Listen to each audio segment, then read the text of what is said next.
Buenas tardes a todas y todos. Soy Diana Sofía González Bricio y me honra acompañarlos como moderadora en la presentación del libro 30 años de un México distinto, publicado por Paideia MX, Parmena Centro de Estudios y Fundación Tlamatinime. Agradecemos su presencia en esta tarde que nos reunimos para reflexionar y dialogar sobre una obra que revisa desde distintas voces y miradas uno de los años más trascendentales para la historia contemporánea de nuestro país. Este libro es el fruto del compromiso y la dedicación de un grupo de autores y autoras que, bajo la coordinación del doctor Silvino Vergara Nava, ofrecen un análisis crítico de los sucesorios que marcaron la vida política, económica y social de México hace 3 décadas y de sus repercusiones en el México de hoy.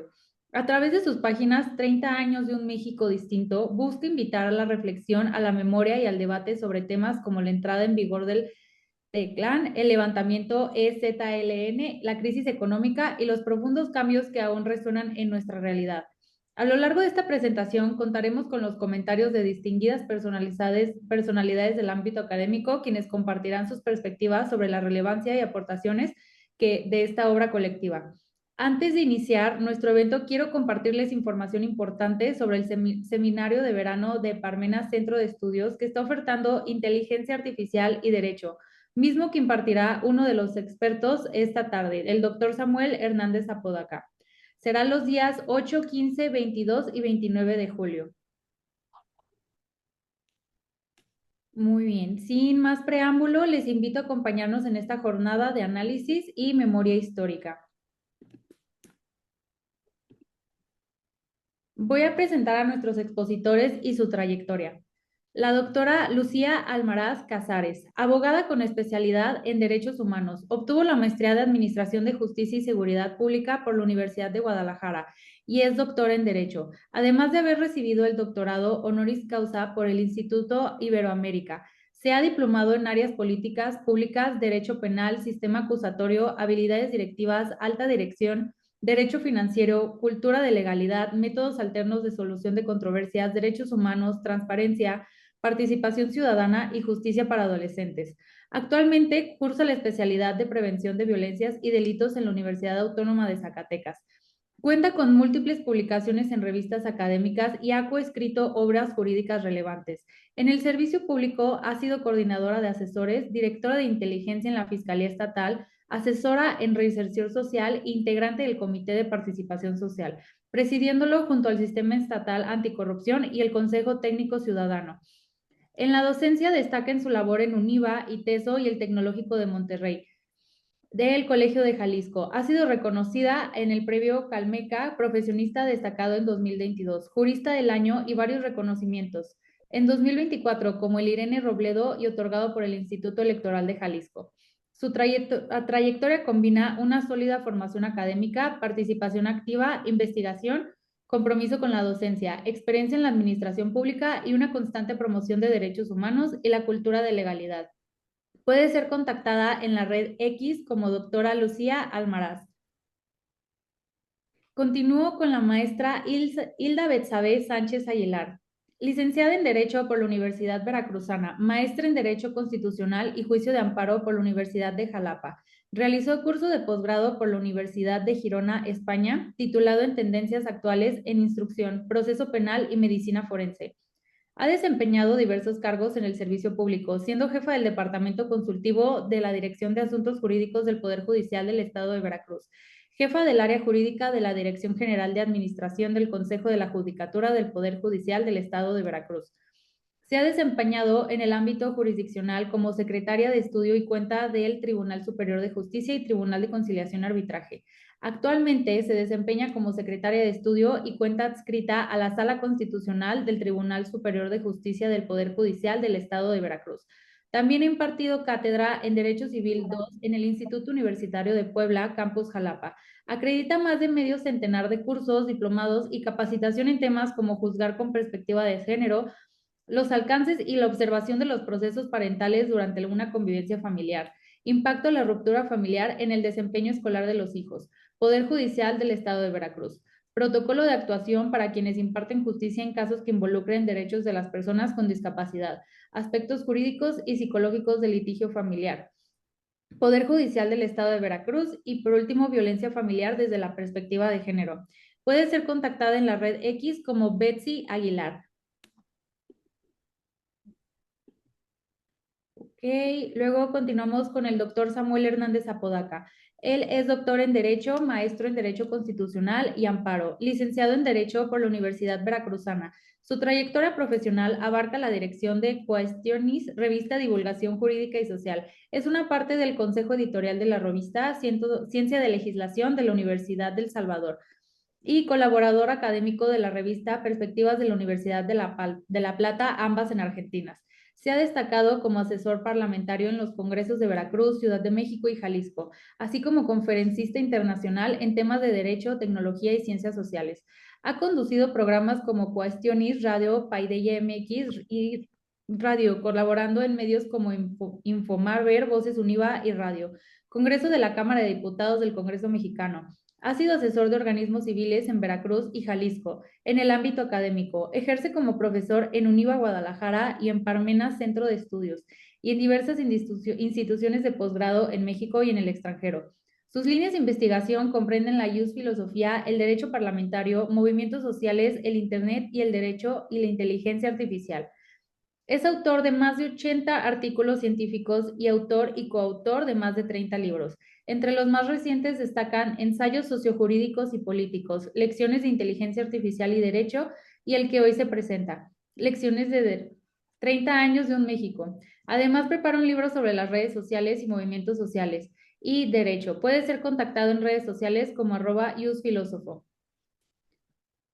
Por último, el doctor Silvino Vergara Nava. Es doctor en Derecho por la Universidad Panamericana y la Universidad Autónoma de Tlaxcala. Maestro en Derecho por la Universidad Iberoamericana, Puebla y licenciado en Derecho por la Escuela Libre de Derecho de Puebla. Realizó, además de seminarios de doctorado en Derecho Penal en la Universidad de Buenos Aires. Es director del despacho Consultoría Contencioso Administrativa, fundado en 1997 en la ciudad de Puebla.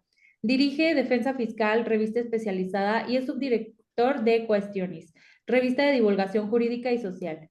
Integra el Consejo Editorial de Asesores, publicación en Puebla y colabora habitualmente como articulista en temas jurídicos y fiscales. Ha sido columnista de análisis jurídico para diversos diarios poblanos, como La Jornada de Oriente, Crónica y El Popular. Conduce contenidos en Parmenas Radio, proyecto del cual es director general.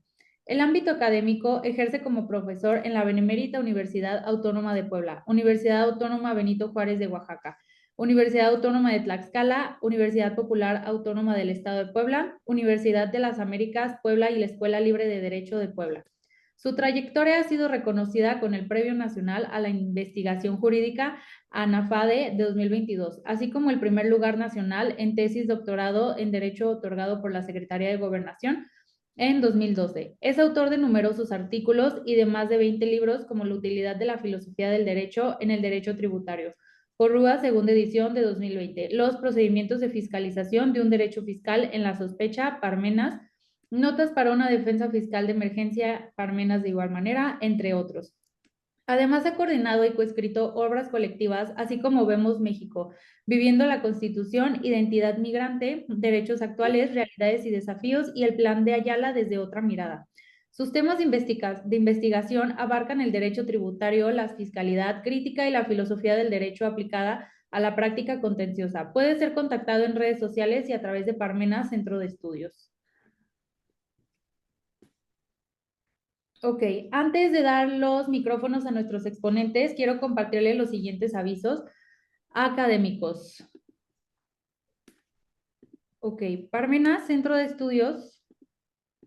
Uy, una disculpa. Parmenas Centro de Estudios está otorgando un descuento especial a los asistentes que en esta tarde estén interesados en cursar los seminarios, diplomados y especialidades en línea. Para ello, contacten los teléfonos de Parmenas que están en pantalla utilizando la clave P30 años, que de igual manera voy a compartir en el chat. Y pues sin más preámbulo, comencemos y le doy el uso de la palabra a la doctora Lucía Almaraz.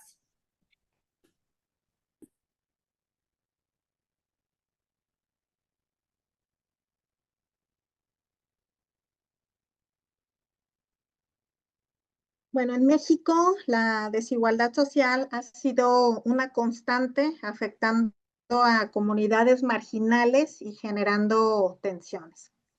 Buenas tardes, gracias por su presencia en este evento. Y bueno, comenzaré diciendo que durante las últimas 3 décadas, México ha transitado por caminos muy complejos, anclados entre la apertura neoliberal, pero también los retos democráticos y una crisis, diría, profunda de desigualdades.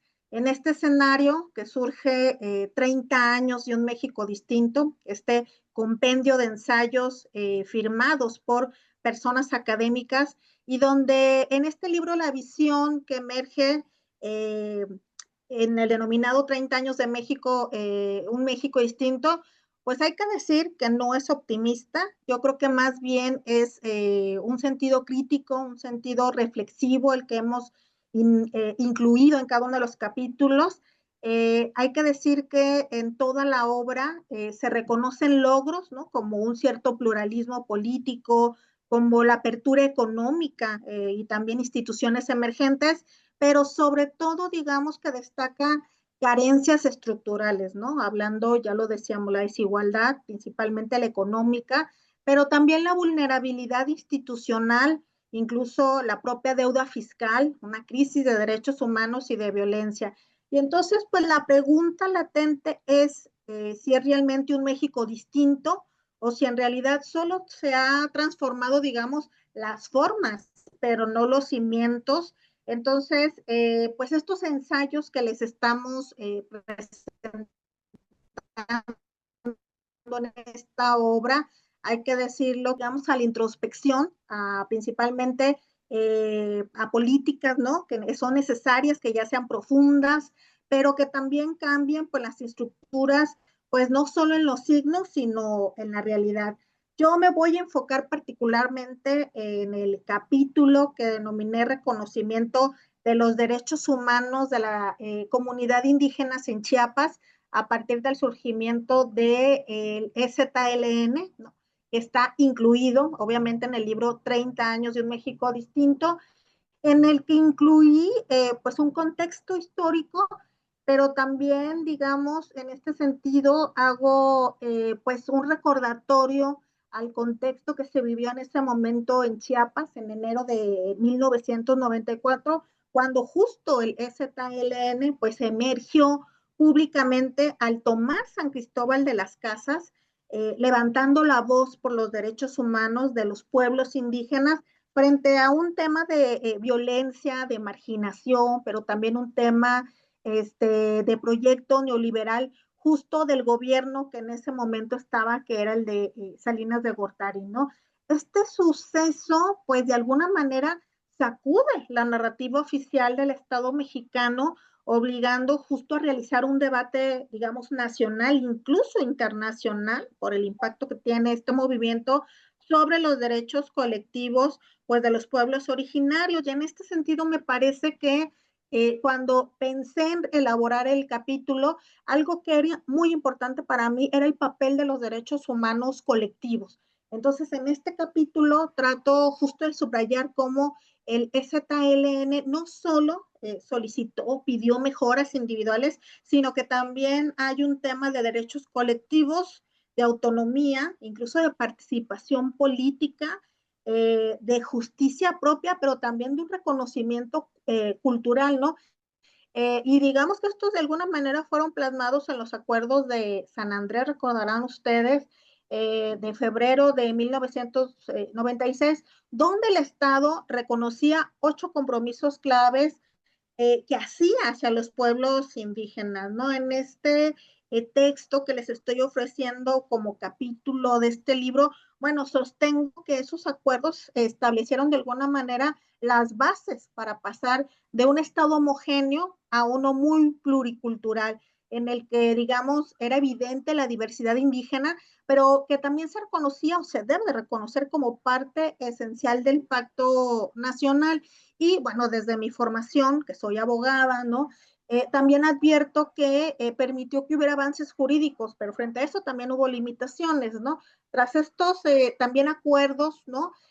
Chiapas promulgó la ley de los derechos de la cultura indígena, Y en esta, pues, había ya creado, por ejemplo, juzgados de paz que representaran sus usos y costumbres locales, pero sí debo de advertir que hubo ya una brecha entre las letras y la realidad. Una cosa, ya saben, es la ley y otra cosa es cómo bajamos esa ley. Entonces, eh, por eso llama la atención y lo pongo, ¿no? Lo escribo ahí en este texto, ¿no? Cómo hubo, recordarán ustedes, la reforma constitucional federal del 2001, en donde ya de alguna manera incorporó estas ideas, pero faltó la legislación secundaria, pues justo, que garantizara su ejecución. Y frente a eso, realizo de alguna manera una crítica, pues a varias reformas, tanto estatales, ¿no?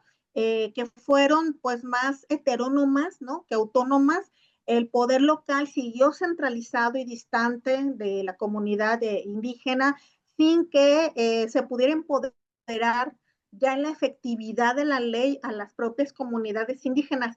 Y bueno, algo que realmente quiero destacar y que es una de mis líneas de investigación, no solo en este texto, sino, pues sí, que forma parte de las investigaciones que yo he realizado, es que incluye una visión feminista y derechos de género, ¿no?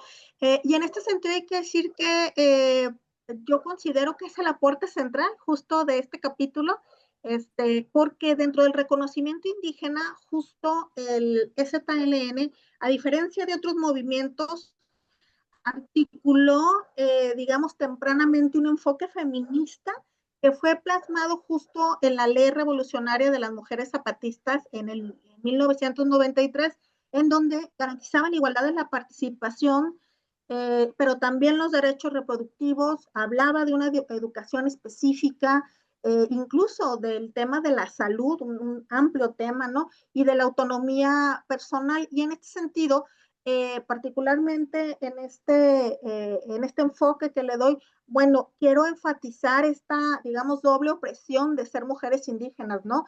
Por una parte, la liberación de género que significaba, pues, desafiar estructuras patriarcales internas sin sacrificar la autonomía cultural, pero frente a eso, pues las mujeres exigieron que la autonomía se materializara también, digamos, en su vida cotidiana, no solamente en las estructuras, en las leyes, sino que fuera algo que fuera normalizado, que fuera naturalizado y que formara parte de su vida normal, ¿no? Frente a eso, también hay que comentar que, bueno, abordo las estrategias de movilización y de visibilidad política. Ahí refiero cómo el ZLN pues usó la vida política y simbólica, ¿no? Como la marcha del color de la tierra, que esto fue en el 96, pero además otras movilizaciones, ¿no? Para poder presionar en la implementación de los acuerdos a los que habían llegado y que poco habían sido aterrizados, ¿no?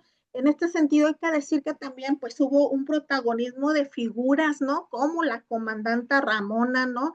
Y la mayor Ana María, con estos grados que se daban dentro del movimiento, ¿no?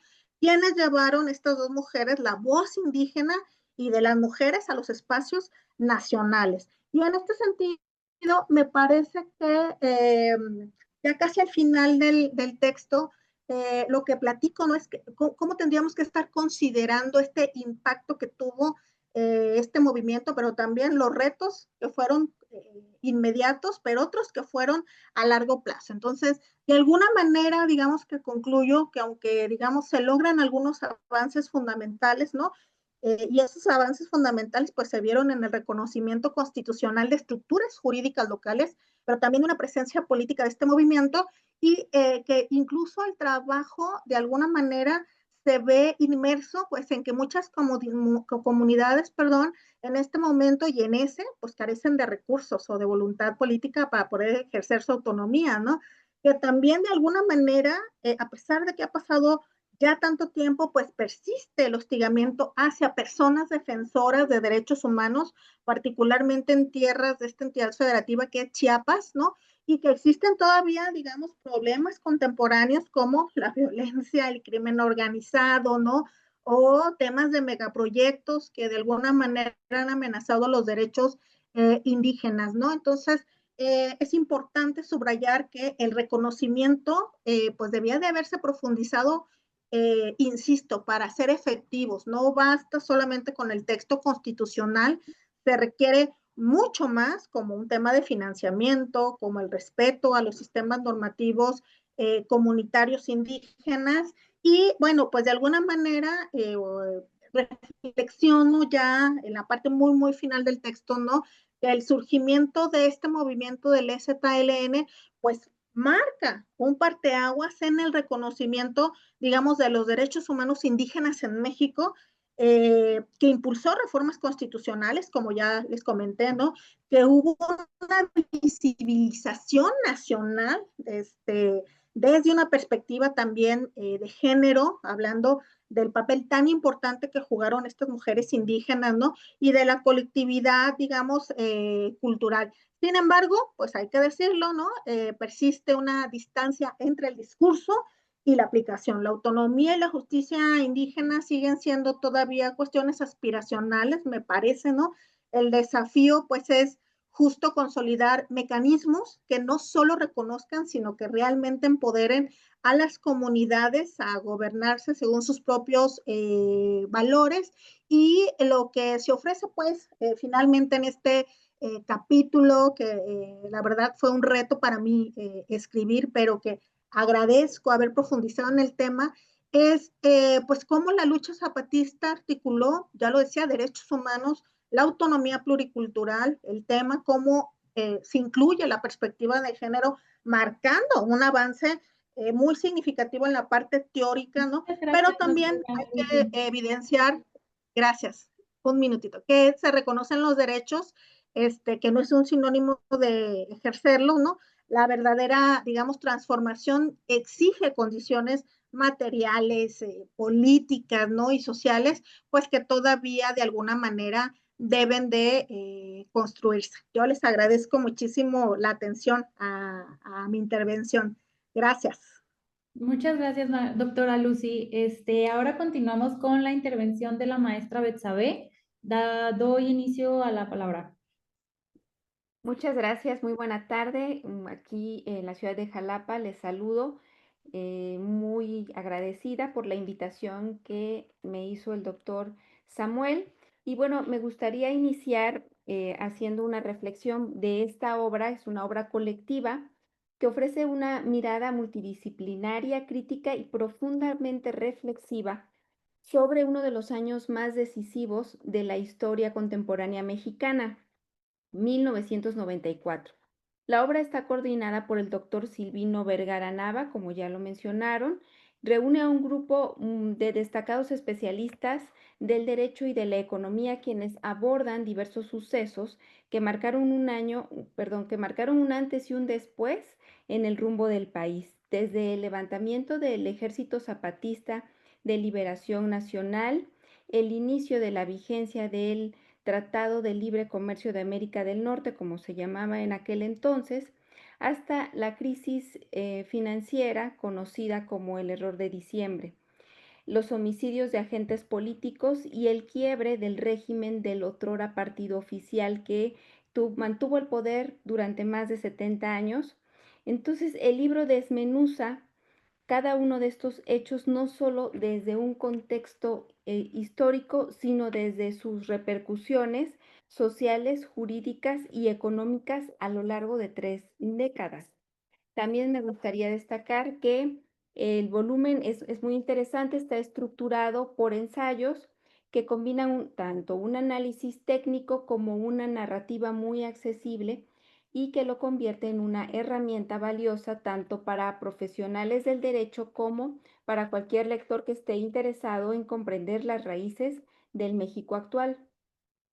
Especial atención, como lo comentaba la doctora Lucía, se da al impacto que tuvo el Ejército Zapatista de Liberación Nacional en la reivindicación de los derechos de los pueblos indígenas y en la evolución del andamiaje constitucional mexicano, así como la manera en que el neoliberalismo ha moldeado la economía y la política del país. Es un testimonio de memoria crítica donde la revisión del pasado reciente se convierte en una brújula ética para el presente. Entonces, al cumplirse 30 años de aquel año 1994, el libro no solo invita a echar una mirada atrás, sino también a reflexionar sobre el camino recorrido y los retos que aún persisten en la construcción de un México más justo, plural y democrático. Entonces, con la frase del filósofo español George Santayana, porque se le ha atribuido a algunos cuantos, como a Napoleón, dice que quien no conoce la historia está condenado a repetirla. Yo le quisiera hacer esta reflexión, invitar a todos ustedes a leer el libro, pues porque hace un análisis completo, ¿no?, de estos acontecimientos que precisamente el 1 de enero, a un mes de que el presidente Cedillo había tomado posesión de la presidencia de la República, el 1 de enero del 94, entra en vigor este Tratado de Libre Comercio y estalla el movimiento social del Ejército Zapatista de Liberación Nacional. Entonces, el libro recalca esta importancia de estos acontecimientos y el impacto que ha tenido a lo largo de todos estos años. Me gustaría, y no sé si el tiempo me lo permita, pero si no, Sofi, por favor, te pido que me digas, pero me gustaría hacer de cada uno de los ensayos, destacar una de las ideas principales. La doctora Bárbara Leonor Cabrera Pantoja en De la selva a la ley nos hace un panorama acerca del surgimiento del movimiento que consistió precisamente en esta profunda desigualdad y marginación que sufrían los pueblos indígenas en México, especialmente en el estado de Chiapas. La fuente nos dice que desde 1985 venía fraguándose este movimiento que estuvo inspirado en el marxismo, el nacionalismo revolucionario y en las luchas indígenas, y precisamente que sus objetivos era defender los derechos indígenas y construir una democracia participativa y justa. La doctora Bárbara nos hace una referencia a la Declaración de la Selva Lacandona y nos dice que es la primera declaración del Ejército Zapatista donde hacía un llamado a la lucha armada, a denunciar estas condiciones de pobreza y opresión en que vivían los pueblos indígenas. Nos lo describe así: 500 años de lucha, primero contra la esclavitud en la guerra de independencia contra España, después para no ser absorbidos por el expansionismo norteamericano, luego la promulgación de la Constitución y la expulsión del Imperio francés, después con la dictadura porfirista que se negó a la aplicación justa de las leyes de reforma y en consecuencia hizo que el pueblo se rebelara formando sus propios líderes, de donde surgieron Villa y Zapata. Entonces, bueno, también nos hace una reflexión a visibilizar esas condiciones de los pueblos indígenas, no solo en el ámbito local, sino ya en la agenda internacional. También el surgimiento o el despertar de esa sociedad civil, porque fue entonces cuando grupos y organizaciones de derechos humanos mostraron apoyo a los zapatistas y presionaron al gobierno para que atendiera sus demandas. El doctor César Reyes Mejía, en el ensayo que escribe, nos expone los acontecimientos que marcan el gobierno del presidente Carlos Salinas de Gortari, que fue el antecedente de todos estos dos principales surgimientos de eventos que manejan en el libro. Y bueno, el doctor Daniel Ibarra Alderete, con 3 de sus ensayos, 2 dedicados al aspecto económico del Tratado de Libre Comercio y uno a la sublevación en Chiapas del movimiento, nos dice que estos aspectos en México y en el mundo, o sea, que la crisis de México y las del sudeste asiático aportaron nuevos elementos para entender estas crisis financieras. Él traza una línea de tiempo del 94 al 14 de enero del 2001, cuando se tuvo esta reforma a la Constitución, reconociendo la composición de la nación mexicana pluricultural, con observancia, con respeto a la identidad, a sus comunidades, a sus derechos, a su libre determinación y a su autonomía. También el doctor Eduardo Pérez Hernández en los últimos 30 años dice que el crecimiento se ha estancado, ha habido una desigualdad, se ha profundizado esta desigualdad, el medio ambiente se ha degradado y la pobreza se ha mantenido en un nivel inaceptable, lo que ha provocado que los sectores campesinos e indígenas han sido obligados a dejar sus tierras y emigrar a Estados Unidos a un grado sin precedentes, ¿no? Que ahora vemos que eso surgió desde el 94 y vemos la situación internacional con nuestro vecino Estados Unidos de América, de la cuestión del problema que enfrentan los migrantes. Bueno, Gabriela Moreno Valle Bautista aborda las causas de la rebelión en Chiapas hasta su impacto en la reforma constitucional del 2001.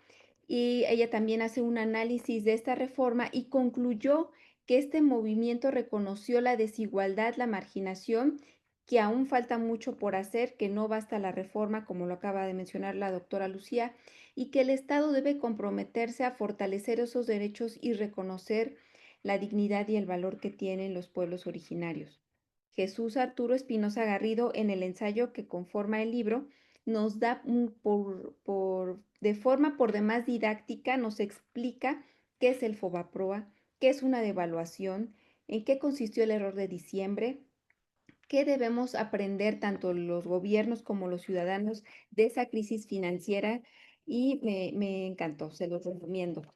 La doctora Lucía, bueno, aquí tuvo ella oportunidad de explicar detalladamente el aborde del movimiento zapatista y ella me destaco que señala que los acuerdos de San Andrés constituyeron una de las declaraciones políticas más importantes a nivel mundial y que proponen la construcción de un Estado pluriétnico.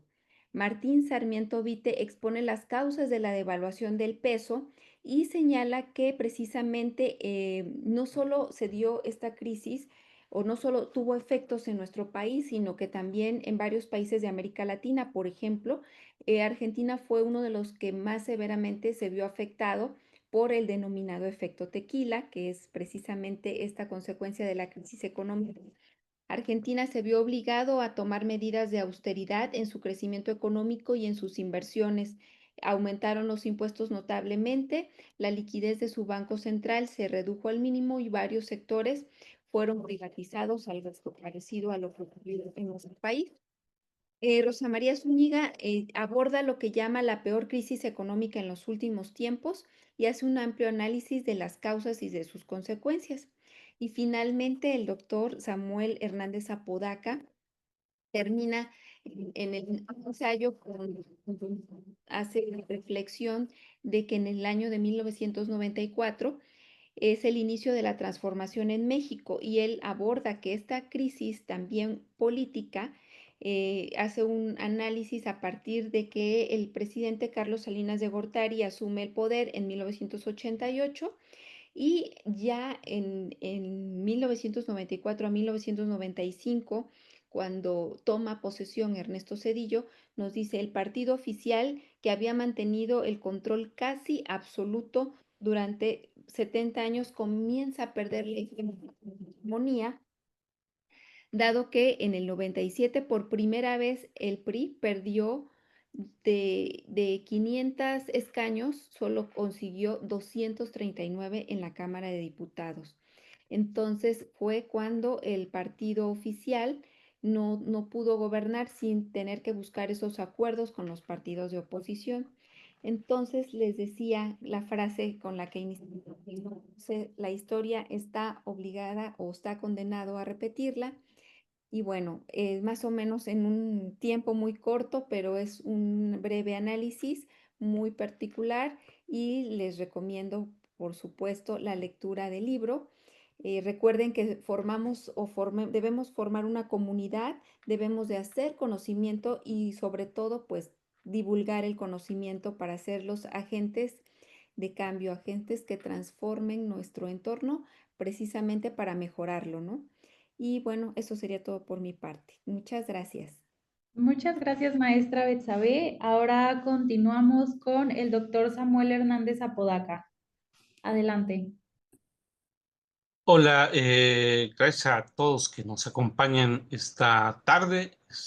Por supuesto que agradezco a quienes se conectan desde diversas partes del país y por supuesto diversas partes del continente, a quienes nos están acompañando desde Argentina, desde Colombia, desde Chile, a los compañeros que conectan desde España.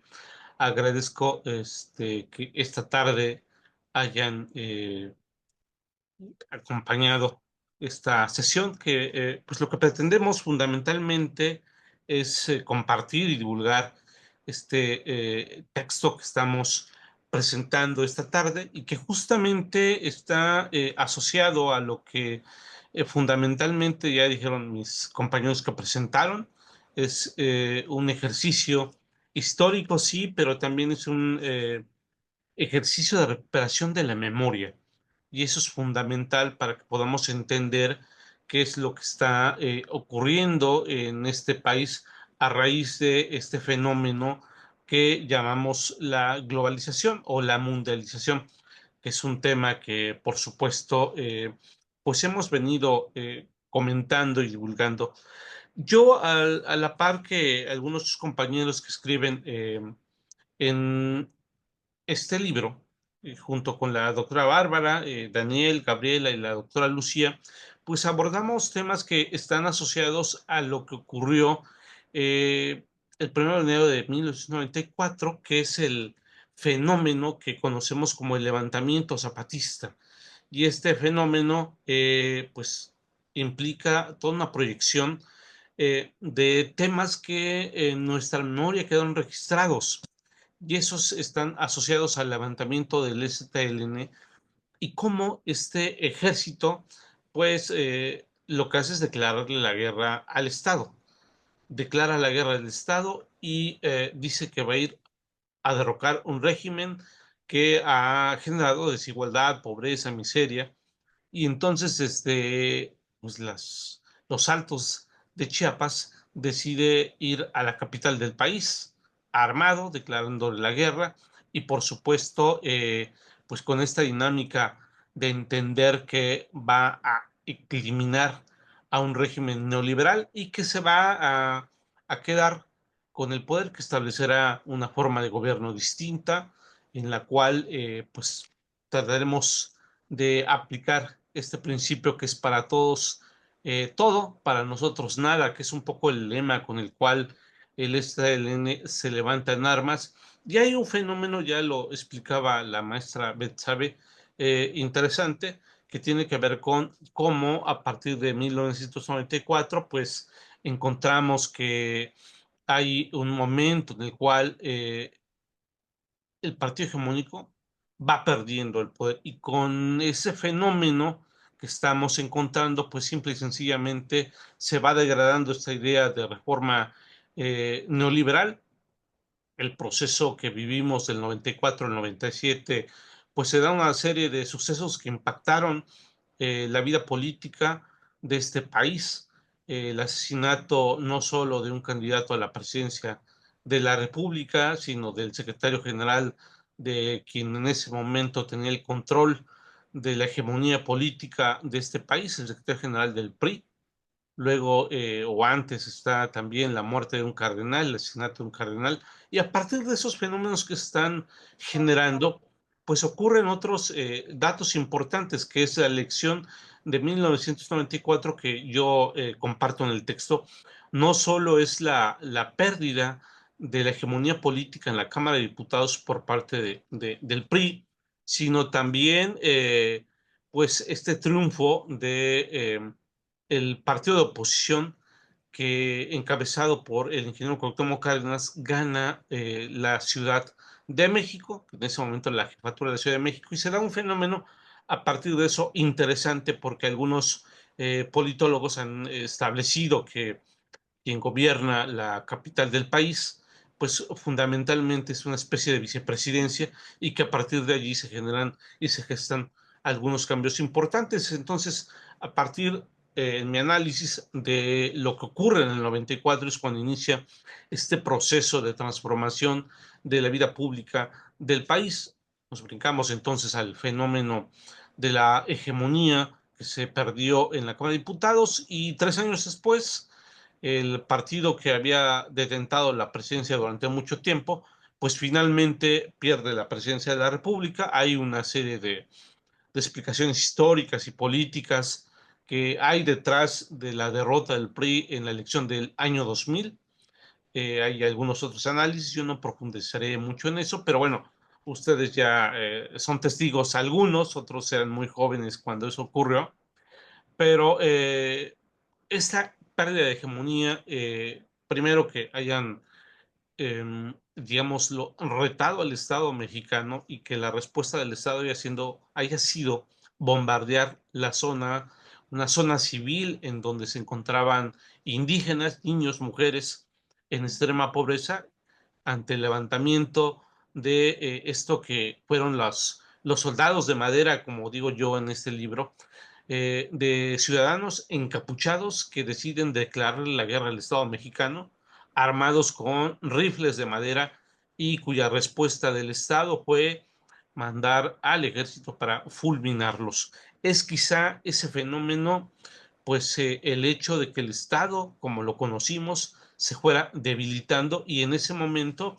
pues diera paso al establecimiento de una forma de pensamiento distinto que en 1997 se transformó y que quizá en el 2000, con esta parte de poder generar un cambio diferente y esta idea de cambio, la palabra cambio, fue lo que hizo que se consolidara la transformación de un partido hacia otro. Ya en los análisis profundos, pues alguien podrá ya en lo individual saber qué tan bueno fue el cambio.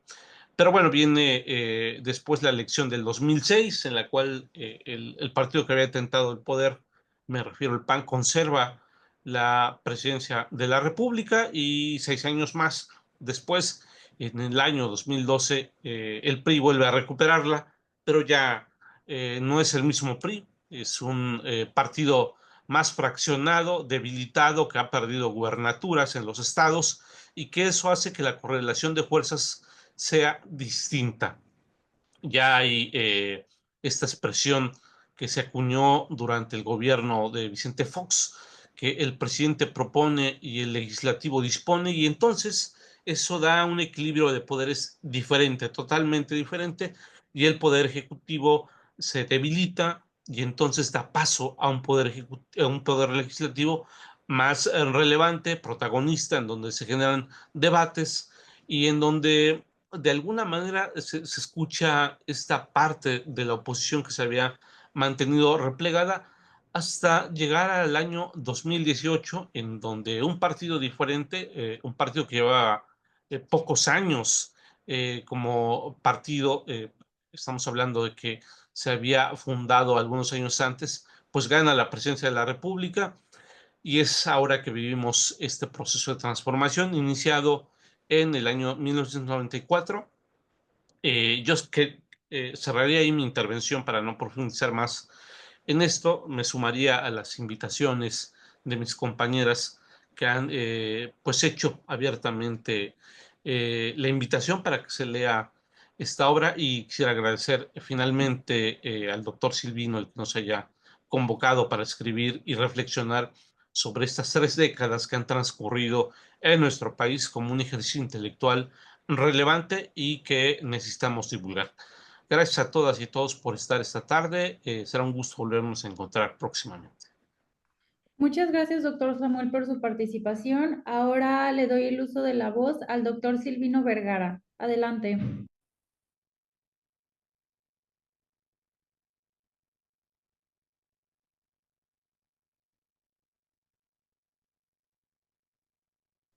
Muy buenas tardes a todos. Muchas gracias por la oportunidad. Pues bueno, para platicar que finalmente lo que quisimos hacer esta ocasión con esta serie de publicaciones, ¿no? De ensayos, pues fue un proyecto para hablar de una fecha muy importante que era precisamente la fecha en el año del 94, que ya lo comentaron todos y que bueno, pues era la oportunidad más que nada y por eso el título que tiene que ver con que hay 30 años de un cambio en el país.